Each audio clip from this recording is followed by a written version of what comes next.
अंकुर श्रीवास्तव जी, अलीगढ़ से। श्री हरिवंश। महाराज जी, आपके चरणों में कोटि कोटि प्रणाम।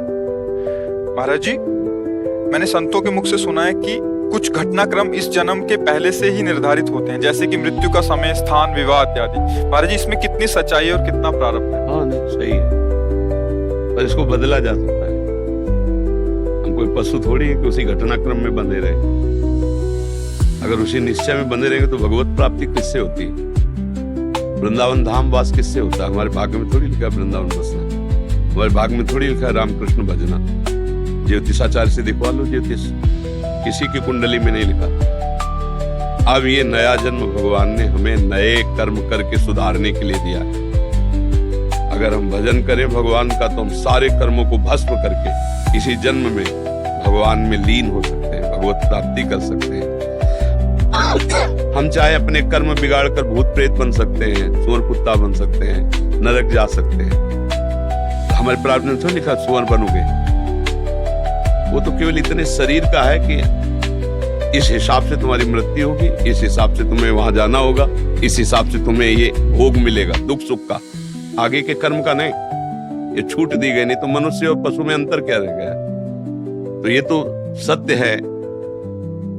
सुनो भरत भावी प्रबल, बिलखि कहो मुनिनाथ, हान लाभ जीवन मरण, जस अपजस विधि हाथ। विधि माने ब्रह्मा, जो ब्रह्मा ने लिख दिया छठी राव के अंक, राय घटे न तिल बढ़े, रहुरे जीव निसंग। ये किसके लिए लिखा है? दुख सुख भोग के लिए। अगर दुख सुख भोग के लिए हम लेके बैठ जाते हैं तो हम में और पशु में अंतर नहीं। हम मनुष्य शरीर में भगवान के अंश हैं।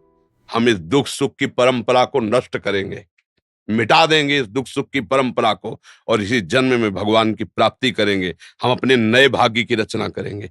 इसी जन्म में हम कर सकते हैं, सुअर कुत्ता बन के नहीं, अन्य जीव पक्षी बन के नहीं, मनुष्य शरीर बन करके। समझ रहे ना? हाँ, जो चाहो कर सकते हो, भगवान को अधीन कर सकते हो, तो फिर रह क्या गया? सुमिर पवन सुत पावन नामू, अपने बस कर राखे रामू। जब भगवान को बस में कर लेता है भक्त, तो फिर और क्या बचा? जो चाहो कर सकते हो, पर चाह गलत करोगे तो फंस जाओगे। अच्छी चाह करो, दूसरों को सुख पहुंचाओ, दूसरों के काम आओ, भगवान का भजन करो, भगवान को प्रसन्न कर लो। जिसके प्राप्त करने के बाद फिर कुछ प्राप्त करना बाकी नहीं रहता, वो भगवान श्री हरि हैं। तो ये बात स्वीकार करो। प्रारब्ध हमारा कुछ नहीं बिगाड़ सकता। यदि हमारा वर्तमान का समय भगवान में जा रहा है, प्रारब्ध नहीं बिगाड़ सकता। प्रारब्ध शरीर के ऊपर प्रहार करता है, और हमारा शरीर भी भगवान की शरण में है, तो प्रहार भी जो तलवार जैसा होगा, तो आके छड़ी जैसा लग जाएगा, लगेगा छड़ी जैसा, क्योंकि वो निश्चित हो चुका है। पर हम भजन के बल से उस प्रारब्ध को सह के भगवत प्राप्ति कर लेंगे। बस एक ही शरीर है, जहां ये छूटा, अब फिर आवागमन नहीं।